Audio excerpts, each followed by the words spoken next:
Hi, I'm Laura Beltran with Nature Investigations, and this week's Nature Mystery is a tree that you'll see a lot this time of year because the leaves cling to the branches, and it's a tree that grows in the understory. It's very shade tolerant.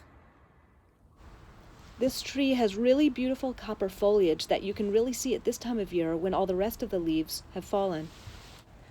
The tree is the American beech, and it often grows with sugar maple, birch, and oak trees. You can identify the American beech tree by its leaves. The leaves are pretty distinctly veined, and so that means it has the veins that go from the midrib of the leaf all the way to the edge of the leaf and ends in a very prominent tooth.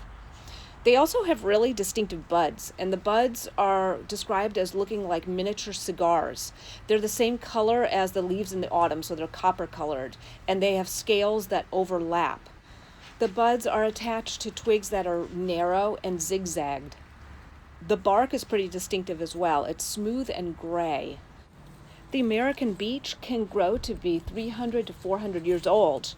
And once they're big enough, they produce nuts because they are related to oak trees. And these nuts are really important for wildlife.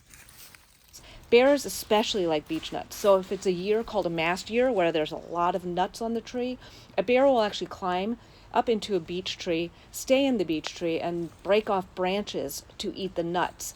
Then they'll drop the branches underneath the tree, creating a pile of the branches, and these are called a bear's nest. Unfortunately, American beech trees are being attacked by a scale insect that feeds on the sap of the tree, and this insect was introduced in the late 1800s from Europe.